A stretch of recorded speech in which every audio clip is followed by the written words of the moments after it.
সিস্তমেশ্বরী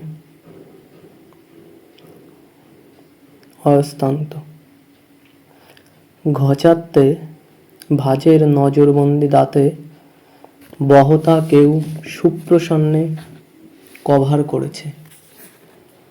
এক অদিষ্টে সুপার লোকটা নিচু নাকে করিয়া খায় মোমের বারেক চরনা।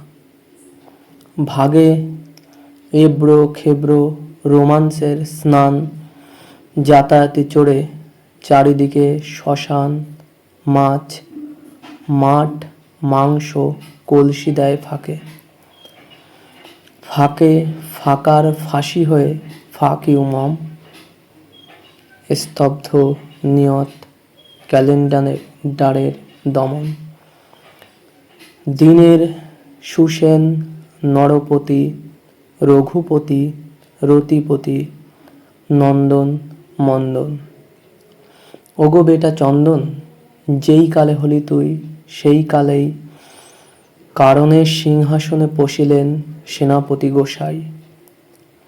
অকম্পন ব্রহ্মা বায়ে বেশে বিবাহের লন্ড্রিতে কি গভীর বুট নালিশে সাক্ষী থাকে রক্তমাখা। যত উদাসীনতা গোবিন্দের অপ্রমিত যাইবার ততই নাইবার মহারাজ বিদিত ধীমান। দ্রোণ ক্রোর ভরে তাই মোড়ে ছেড়ে বৃহন্নল সাগরে নিঃসন সিঙ্গার আর নিশ্লোষণ সন্ত্রাসের শহরে কারুরা লাজুক মাইগ্রেন ভনে আসে শুরুর থেকে শেষ পর্যন্ত মুখোমুখি যায় না তৃষার কৃষ্ণ। সমস্ত চাপের পিয়া ফাল্গুনে হেমন্তে রমণীয় মোহনে বিদ্যমান বিদ্যালয়ে কপিগণ সাজায় গো নিশাচরণ গগনে। বানর হলেন তাই চমৎকার বীরগণে যিনি যিনি চিনি চিনি চিরদিন বাপের স্থানে মাকে খুনের নিরখিল নিধনে মরিয়া। শ্রীপিতা শোনো শোনো শোনো দিয়া মনো, এই সমস্ত আয়োজনও বয়াটের অজস্রের তৈরি শান্তি ফুল। ফাঁপানো কাঁপানো জারানো জবরা আঙুলে খোয়াব নিজের ঘোড়া। আদিরূপ কলাগাছ বাঁশ চাছের বাঁশ গাছ পাখি মাছ ক্ষয়াস। আহাবিধি আকাশে লেগেছিল ভালোবেসে বৃদ্ধের উপনিষদে ব্যক্তিগত জিহ্বা। ভক্ত গুহ শিব বা বুনো সাখী বিদেশিরে দেহ রয়ে নোঙরে সাপের ভিতর কৃষককে অনুপ্রেরিত হয় নয় লাগা জ্বালাতে। মানুষের পতাকাই বাঁচাতে বাঁচাতে পণ্ডিত ঔষধ পরলোকে যায়।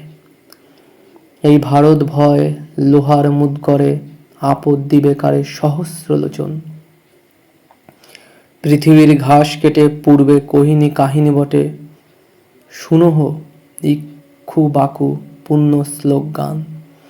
দুনিয়া হলো শ্রবণে শাসনে মানবিক ত্রাসনে কোটি কোটি টাকার বাগান। লইব সেই অর্থ আমি বিলম্ব না করে, পত্রিকাতে যদি পায় কবিতার প্রকাশ। প্রয়োজনে নরপতি দ্বিতীয় মহাপতি অশ্বত্থের কাননে মুখের নিবর্তিত গান। সেই কাজেই আরপিএফ হাতিয়ার সরবরাহ করতে এসে বাংলাদেশে মাস্টার মাইন্ড হোয়াটসঅ্যাপ সম্রাট। নিশ্চিত গোয়েন্দারা আসলে কারা তারা, পরিষদে বিভিন্ন জেলার কবিতা পাঠ। মোকাবিলা ধরো বাংলার পাকস্থলী বড় কিন্তু পাঠকগুলো কম। জেলা শাসক দেশের দশে পরগনার পর পরগনা পরস্পরে এসে বিশ্লেষণে নিবিষ্ট তার মহাকুমাতে মানুষ কেটে যান। এবার শকুন্তলা লেগে আছে নেপথ্যে। একাধিকার শরিকরা সরকার দমন নীতির ডিজিটাল লাবণ্য নামায়। নাগরিকত্বের উস্কানি ঠেকাতে সস্তা নৌকা ডুবির মশমশ দায়িত্বে, উলের গ্রামগুলো সুদূরের ব্রিজে, কিচ্ছু না। সব খেয়া ভেসে যায়, সব মাঝি অসহায়, সবার প্রচার রুখতে মুখ্যমন্ত্রী রাস্তায়।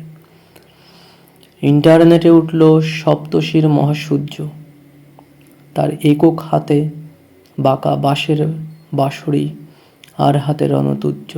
সূর্য, সূর্য, বিশাল সূর্য মহাপৃথিবীর মাথায়। এবার হরিণের লাশের ওঙ্কার, নতুন হাঁসের কুড়ে ঘর, বেহায়া সংসার, অমিতব্যয়ী পাশা খেলায় জম যেন তাড়নার যাওয়া ও আসা। মানুষের সব ভালোবাসাই অশান্তির বাতাবরণ। আমনের বেশভূষা কিছুটা শায়েস্তা তোষা, তারার তোষামদে তাই বেহাই গলে যায়। মানিনি ঘড়ির মিনিট, জানিনি ঘরের মিটার, আর হইনি কোথাও বেশায়েস্তা। এবার ব্যাখ্যা করো বেহকদার, দোতলায় হরিতকি ডাব কেমনে হয়? ঘূর্ণির অতএব খাটিয়া অঞ্চলে, গয়নাগুলি বধূয়ার টপ্পা খেয়ালে, হাঁপায় প্রত্যেক লবঙ্গলতা, অপ্সরার গুছিয়ে দিয়ে চম্পট। বেশ তফাৎ থাকো হে প্রাণবল্লভ যুগল ভিতরে, বিশ্বের দেশে শিশির। ক্ষীরের পরিবর্তনে মুড়ির দীপমালা, সারাদিন পাপড়ে সাজানো। কাওয়ালি শেল শিখে বিজড়িত সহজেই শালিককে নক্ষত্র গড়া যায়। হাতের নাড়ি ছিঁড়ে মাংসের ধলাশ্বেদ উপসর্পী। লাইভ যেথায় তৈরি হয় সেথায় চলো মন ও মনন। আমি আজীবন মন্ত্রতন্ত্রের কাপালিকের শাস্ত্রীয় সাধনাকেই মানি গোরস্থানের। কবিতা লেখার সঙ্গে সুখ দুঃখ শোক প্রেমের কোনোই সম্পর্ক নাই। সম্পর্ক কেবল একাধিক একাকিত্বের। আজ মকর সংক্রান্তির দিন। আমি আজকে সকালে ঘুম ভেঙে উঠেই একজন অসহায় ইঁদুরকে হত্যা করলাম। কি ভীষণ শয়তান মানুষের এই খুনি হাত আমার। প্রহরীর মতন হাজার হাজার অশ্রুর দাগের পিছনে থাকে স্পষ্ট খুন। আমার বিবেক বোধ জাগল না তখনও, যখন বৃহৎ ইঁদুরটি বাঁচার জন্য চিৎকার করছিল। অন্তত তাকে তাড়িয়ে দিয়েও পৃথিবীর ময়দানে জীবিত রাখা যেত। শুধু খেত তো প্রতিদিন সামান্যতম ধান চাল। তুষারের মতন ঠান্ডা শব্দহীন মৃত্যু যন্ত্রণা। একটা অসীম সতর্কীকরণ হলো যখন কোনো জীবন ধরনীর থেকে মরে যাবে বলে প্রস্তুত হলো, আর তারপর বাড়ি ঘরে কিংবা বাইরে মরে গেল, তখন কিন্তু মৃত্যুর কোনো শব্দ হলো না। ধরা যাক ওই ইঁদুরটি সবুজ পৃথিবীতে আবার জন্মালো কোথাও, এবং তারপর তার মৃত্যুর প্রতিশোধ নিতে আমাকেও করলো খুন। তখন দেখা যাবে তাকে খুনি বলছে অন্যান্য মানুষেরা, অথচ তার বিরাট জন্ম হরণ করে নিয়ে আমি একদিন তাকে নিদারুণভাবে মেরে ফেলেছিলাম, এটা তখন সাব্যস্ত হবে না। এভাবেই গাছড়াদের মেরে ফেলে আমরা হই দীর্ঘস্থায়ী। মাটির স্তম্ভে বিরাট খুঁটে খুঁটে খুঁজে খাওয়া প্রাণীদের মেরে ফেলে টুপটাপ জীবনযাপনে শোনিত হয় কামিজ। আজন্ম রাতের সীমা বুর্জোয়া শরীরের মধ্যবিত্ত উত্তেজনায় কেটে যায়। অন্তর্যামী অন্তঃস্বামী কালান্তরের ফেরিওয়ালা হয়ে ফেরাও অসমৃদ্ধ আহাম্মকদের আকাশ। শেরপা নিয়ে বরফ ছিঁড়ে হঠাৎ বর্ণাভাসে শনাক্ত স্তোত্রের জীবনমুখী প্রতিবাদ। কিন্তু সবসময় কি প্রতিবাদের সুফল অবিনীত প্রতিপক্ষকে সামলায় সিদ্ধার্থে? তাহলে ওই জলজান্ত ইঁদুরটিকে মারবার কালে আমার কেন হলো না অনুভব তার হাড় পাঁজরের চিবুকের মাংসের যন্ত্রণা? সারা জীবন পরিকল্পনা করেও মানুষ মানুষের কিংবা অন্যান্য জীবনের গুরুত্বপূর্ণ যন্ত্রণা বেদনা অনুভব করতে পারে না। তা না হলে মকর সংক্রান্তির শুভ সকালে কি করে মারলাম আমি ওই নিরীহ ইঁদুরটিকে? কিভাবে হত্যাকারী হলাম আমি পিশাচের মতন? মনে হয় সুদীর্ঘ জীবন হত্যা করে করে জীবন আমার হয়েছে চরম পাশবিক কিংবা হত্যাকারী। যদি ওই ইঁদুরটি হতো আমার সন্তান, তাহলে কি সামান্য ওই কটা ধান চাল খাওয়ার জন্য তাকে কি আমি ওভাবে মেরে ফেলতাম? মা আমার ছিল, বন্ধু আমার ছিল, তারাও সহযোগিতা করলো এই হত্যা করার।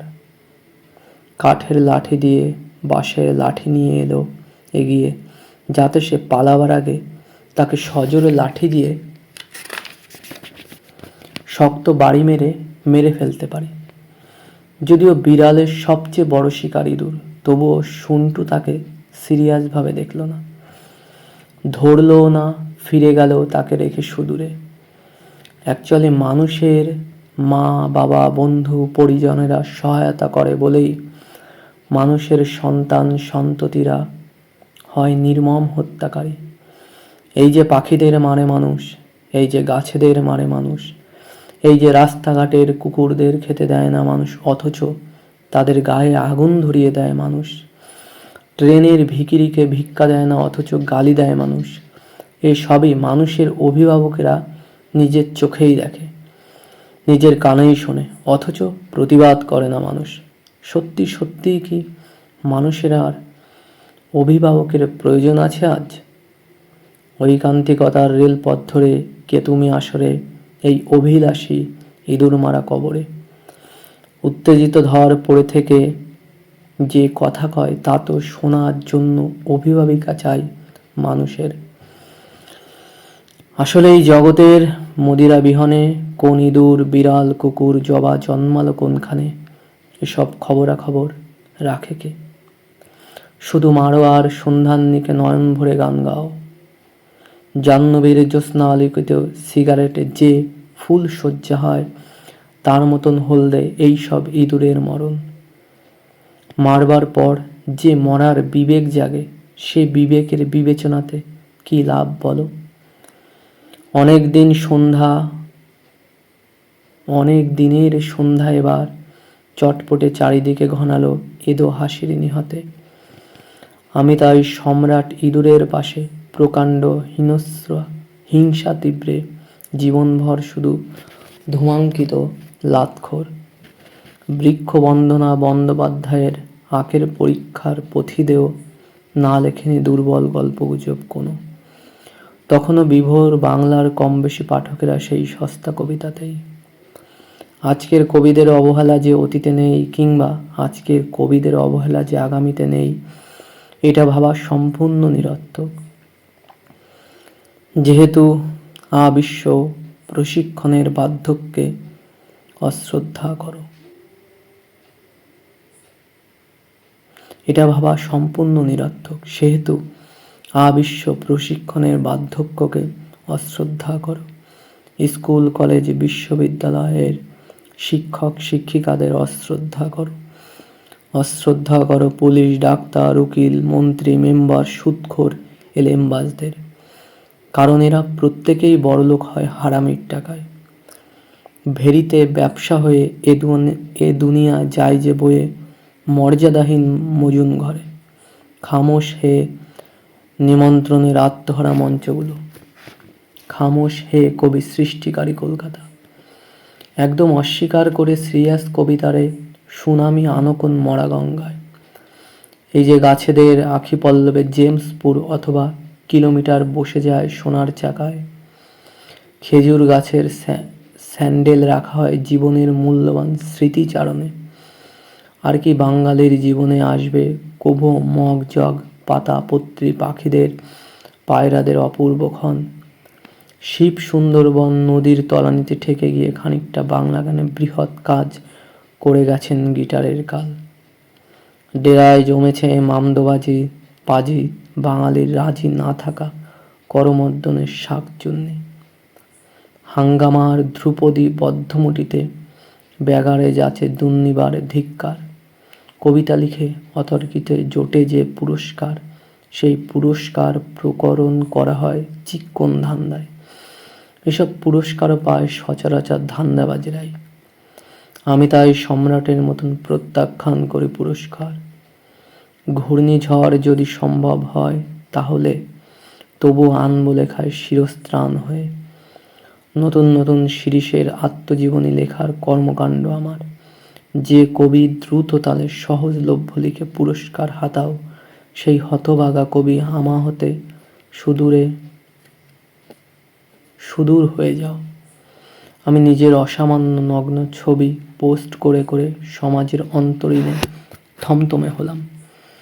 আমি হারালাম অসৎ অসংখ্য ছেনালদের, যারা যৌনতা করে অথচ যৌন দর্শন বোঝে না। এরাও পৃথিবীর কাথায় সবাই মানুষ, আমার ভাবতেও কষ্ট হয়। গোপনে না দিয়ে তাই প্রকাশ্যে অপ্রেম করি এদের। শহরগুলি সব সংবৃত শকুন গলদ ভরা। সদুষ্ণ শেয়ালের পতিত চপ্পলে পশারি হও তুমি শহুরে নিধে। মহাবেদী যদি যদি পিঞ্জরে কথা না দেয়, তাহলে সুমধুর কথা লিখবে কি করে? চামড়ার গিটে গিটে চিনির দানার মতন সুপ্রভাত। আহা, এই খেজুরের গইমারস ধ্যানের ধাত্রীবিদ্যার জগন্মোহনে মানায়। ভাবো, কেই বা সিক্ত বসনায় পাত্রী হয়ে কবিরানী হয়। তুমি যা লেখো তা তো হয় না বিশ্বের বিদেশি জলধি। জলদি জলদি তাই তো সুনাম চাও প্রচারের তাপসে। আগামীর দিকে ঋষি ফলিত বাক্য লিখে রাজপুত্র বরং হওয়া যায়। ঝাঁকের ঝাঁকুনির গর্তে অঙ্কুরিত ভগবানের চারাগাছ। তাই তো আমি সর্বপ্রথম বলি, লিখতে হলে রাজার মতন লেখো। শেখো উহারই সাথে কুহু কুহু মদন গোপাল নাম গান।